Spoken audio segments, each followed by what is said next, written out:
Formula One just hit a breaking point no one thought possible. The drivers, the ones who define this sport, are openly saying something is wrong. Verstappen says it doesn't feel like Formula One. Hamilton says it's too complex to even understand. Alonso says the driver doesn't even matter anymore. That's not criticism. That's a revolt. And it's happening because of something that should never exist in this sport. Cars are now slowing down, on full throttle, on the straight, losing up to 50 kilometers per hour, with absolutely no warning. And when one car loses that speed, and another doesn't, the difference can explode past 40 kilometers per hour, in seconds. That's not competition. That's danger. It already caused a near accident that proved everything the drivers warned about. And now the FIA is in emergency meetings, trying to control a situation that's already out of control. But here's the part that changes everything. This didn't surprise anyone inside the sport. The drivers predicted it. They explained it. They warned about it, before a single race even started. And they were ignored. So now there's only one question left. Did Formula One just create a problem so big, even its own drivers can't save it? At first, it didn't look like a disaster. It looked like evolution. A new era of Formula One. More efficient. More advanced. More aligned with the future. That was the promise. An engine built on perfect balance. 50% electric power. 50% combustion. A bold idea that seemed impossible to fail. And on paper, it didn't. Everything made sense. The numbers worked. The concept was clean. The vision was clear. But Formula One is not decided on paper. It's decided on track. At full speed. Under pressure. With no room for error. And that's where everything started to collapse. Because while the electric power increased massively, the battery didn't. It stayed exactly the same. Same capacity. Same limitations. But now, under extreme demand. That single decision created the biggest problem Formula One has ever faced. Because it means the system cannot sustain itself. At full deployment, the battery drains in seconds. Around 8 to 10 seconds, and it's completely empty. And when that happens, the car changes instantly. Not gradually. Not predictably. Instantly. The system switches from delivering power to recovering energy. Even if the driver is still flat on the throttle. That moment is where everything breaks. Because from that point on, the driver is no longer in control. The system takes over. And that creates something Formula One has never had before. Unpredictable performance in the middle of a straight. Think about that. A driver is pushing at maximum speed. And suddenly, the car stops accelerating the way it should. Not because of skill. Not because of setup. Because the energy is gone. And now the car is trying to recharge itself, while still racing. That's the core problem. But here's where it becomes even more frustrating. Drivers are already adapting. Not by pushing harder, but by slowing down. They lift off early. On straights. Before the braking zone. Not to defend. Not to attack. But to recharge the battery, before the system forces them to slow down even more. So they slow down, to avoid being slowed down harder later. That contradiction is the clearest proof something is fundamentally broken. And it changes everything about Formula One. Because this is no longer about pushing to the limit. It's about managing a system. Managing energy. Managing timing. Managing something invisible, but decisive. And when that happens, the essence of the sport starts to disappear. But this is still only the beginning. Because everything becomes far more dangerous the moment another car is involved. Everything changes the moment another car is involved. Because this system doesn't just fail. It creates imbalance. One driver exits a corner with a full battery. Another exits with almost nothing left. Same track. Same moment. Completely different performance. At first, it looks normal. Both cars accelerate. Both drivers commit. But then, it happens. One car keeps pulling. The other suddenly stops gaining speed. Not gradually. Instantly. That's super clipping. And in that exact moment, the gap between them doesn't just grow. It explodes. We're talking about differences of 40, even 50 kilometers per hour, in seconds. Now imagine you're the driver behind. You're flat out. Focused on your braking point. Everything feels predictable. Until suddenly, it isn't. The car in front is slower than expected. Much slower. And there is no warning. No signal. No pattern. No way to anticipate it. Just a car, losing speed where it should be fastest. That's not racing. That's reaction. Pure instinct. And this is exactly what turned frustration into outrage. Because this already happened. Japan. High-speed section.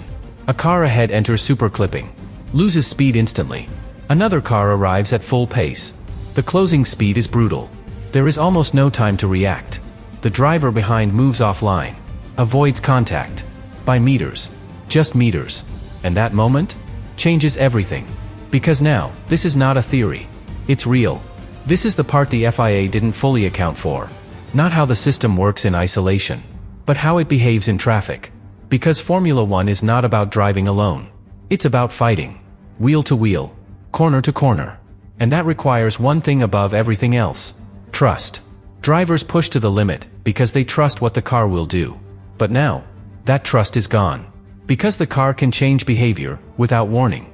Not based on skill. Not based on input. Based on energy. Invisible. Unpredictable. Constantly changing. And when that trust disappears, everything becomes dangerous. Drivers hesitate. Or worse, they commit and the car responds differently than expected. That's when mistakes happen. That's when accidents happen. And that's when the sport crosses a line it was never supposed to cross. But here's what makes this even more explosive. This wasn't hidden. This wasn't unpredictable. The drivers saw it coming. They warned about it before the season even started.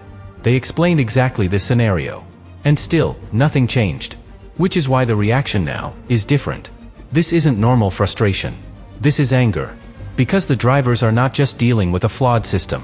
They are dealing with a system that they were forced to race after warning it was dangerous. And now there's a question that no one inside Formula One can avoid anymore. If the drivers don't trust the cars, how can anyone trust the sport? The FIA had no choice. Not anymore. Not after the data. Not after the near disaster. Not after every top driver said the same thing. So something changed. They didn't wait. They called an emergency meeting. And that word says everything. Because Formula One doesn't move that fast unless something is already out of control. Teams arrived with telemetry. Manufacturers brought simulations. Engineers came with solutions and concerns they had been holding back. And for the first time, the tone shifted. Quietly, but clearly. The FIA stopped defending the rules and started trying to contain them. And that is the real confirmation. Because you don't try to contain something unless it's already breaking. Now multiple solutions are on the table. Some are quick fixes. Others would completely change how these cars behave. But here's the problem. None of them fix the core issue. Every solution comes with a trade-off. One of the most urgent ideas targets something very specific. The reason drivers are lifting off early. Right now, lifting off allows the car to recover more energy than staying flat on the throttle. Which means drivers are being rewarded for going slower. So the proposed fix is simple. Make energy recovery equal, whether the driver lifts or not. Remove the advantage. Remove the behavior. Make the straights feel natural again. But even that doesn't solve everything. Because super clipping still exists. It just becomes less extreme. Another proposal goes deeper. Reduce the electric power when the battery gets too low. Stretch the energy. Avoid the sudden drop in speed. Make everything more predictable. But again, there's a cost. Less peak power. Less acceleration. Less of that raw intensity that defines Formula One. And suddenly, the entire debate changes. Because now the question isn't how to make the cars faster. It's how to make them safer. And that shift changes everything. Because once safety becomes the priority, it means performance has already failed. And that's why the FIA is in serious trouble. Not just because something is broken, but because fixing it changes what Formula One is supposed to be. Make it safer, and it becomes slower. Keep it fast, and it stays unpredictable. There is no perfect solution, only compromise. And here's the hardest truth. This cannot be fully fixed this season. Because the real problem is built into the design. The batteries are too small. The power demand is too high. That balance is locked. And you cannot rebuild that in the middle of a championship. So what happens now? The season continues. With patches. With temporary fixes. With small adjustments trying to control a massive flaw. Which means every race from this point forward is not just competition. It's a live experiment. Drivers adapting. Teams reacting. The FIA trying to stay ahead. But maybe they're already behind. And that leads to the question no one inside Formula One wants to answer. Is the FIA still controlling the sport? Or is the sport now reacting to a mistake that was too big to fix from the start? And this is where everything stops being about one bad season. Because what's happening right now is already rewriting the future of Formula One. Behind the scenes, the focus has shifted. Quietly, But completely. This is no longer about fixing 2026. It's about surviving it. Teams are no longer asking how to make these cars faster. They're asking how to make sure this never happens again.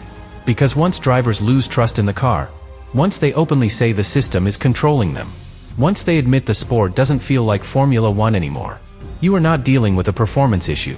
You are dealing with an identity crisis. And that's far more dangerous. Because Formula One is not just about speed. It's about belief. The belief that what you are watching is the most extreme, most precise form of racing in the world. But right now, that belief is starting to break. Fans are seeing something that doesn't make sense. Cars lifting on straights. Speed disappearing without warning. Drivers talking about energy instead of racing. And once that image settles, it's almost impossible to reverse. Because perception spreads faster than performance. And this is why 2027 suddenly becomes everything. Not just another regulation change. A reset. A complete reset. But here's the uncomfortable truth. Even that reset carries risk. Because the problem wasn't just technical. It was a decision. The choice to increase electric power without increasing battery capacity. That single decision created everything we are seeing now. And if that kind of decision-making doesn't change, then this won't be the last crisis. It will just be the first. Because Formula One is now at a crossroads. One path continues down this direction. More complexity. More systems. More dependence on energy management. The other path returns control to the driver. Simplifies the philosophy. Makes performance predictable again. But there's no guarantee which path will be chosen. And that uncertainty is the real problem. Because for the first time in years, Formula One doesn't just look unstable. It feels uncertain. Uncertain about its identity. Uncertain about its direction. Uncertain about its future. And when a sport built on precision starts to feel uncertain, everything is at risk. But here's the final piece. The one everything has been building toward. Even if the FIA fixes the rules, even if 2027 resets everything, even if the drivers regain full control, there's one question that won't disappear. How did Formula One let it get this far? Because this wasn't hidden. The data was there. The warnings were clear. The drivers spoke out early. And still, nothing changed. Which means the real problem is not just the regulation. It's the process behind it. The decisions that allowed it. The system that approved it. And if that doesn't change, then this moment won't be remembered as an exception. It will be remembered as the beginning.